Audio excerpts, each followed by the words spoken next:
Assalamualaikum warahmatullahi wabarakatuh. Perkenalkan, nama saya Muhammad Rahim Bukhari dengan NIM 25020211008. Baik, di sini saya akan mengerjakan tugas dari mata kuliah Fikih Muamalah. Langsung saja di sini saya akan mempresentasikan sedikit tentang resumen buku Fikih Muamalah yang ditulis oleh Bapak Hasan Ahmad Faroh. Langsung masuk poin penting yang pertama, yaitu fikih muamalah merupakan bagian dari hukum Islam yang mengatur hubungan antara manusia dalam kehidupan sehari-hari, khususnya dalam bidang ekonomi. Dalam kehidupan modern saat ini, transaksi ekonomi semakin berkembang, sehingga pemahaman terhadap konsep harta dan riba itu sangat penting. Harta memiliki peran penting dalam kehidupan manusia sebagai sarana untuk memenuhi kebutuhan. Namun, dalam kepenggunaan harus sesuai dengan syariat Islam agar tidak menimbulkan kerugian bagi diri sendiri maupun orang lain.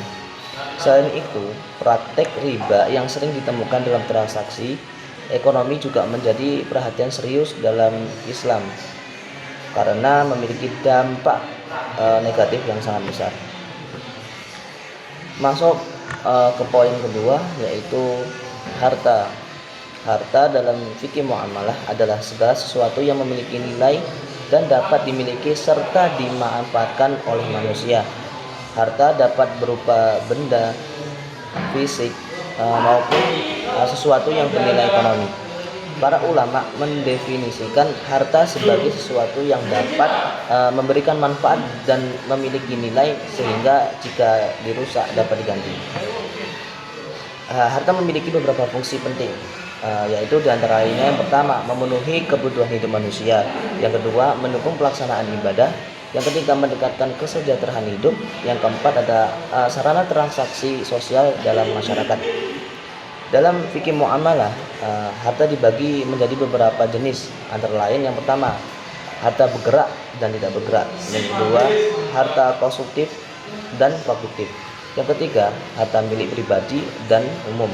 Yang keempat, ada harta yang dapat dibagi dan tidak dapat dibagi. Nah, pembagian ini sangat penting karena berpengaruh terhadap hukum dalam transaksi dan kepemilikan. Lanjut ke poin ketiga, adalah riba. Riba adalah tambahan atau kelebihan yang diambil dari suatu transaksi secara tidak sah. Dalam Islam, riba diharamkan karena mengandung unsur ketidakadilan dan merugikan salah satu belah pihak. Larangan riba dijelaskan di dalam Al-Quran dan hadis. Di antaranya dalam Al-Quran surat Al-Baqarah ayat 275 yang menyatakan bahwa Allah menghalalkan jual beli dan mengharamkan riba.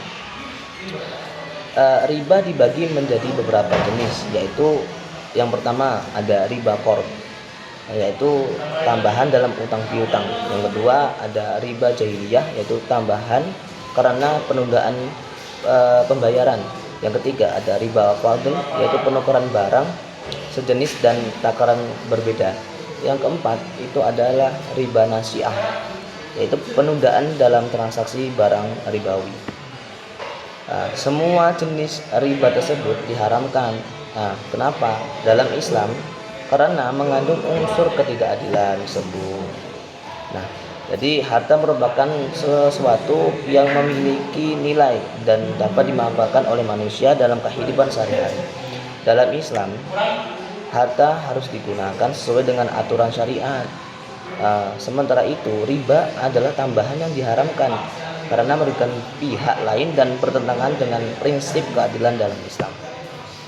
Sehingga sebagai umat Islam, ya kita harus memahami konsep muamalah dengan baik agar terhindar dari praktik yang dilarang seperti riba. Selain itu, penting juga untuk menerapkan prinsip keadilan dan kejujuran dalam setiap transaksi ekonomi. Sekian yang dapat saya resum dan dapat saya presentasikan. Kurang lebih mohon maaf. Wabillahi taufiq wal hidayah. Wassalamualaikum warahmatullahi wabarakatuh.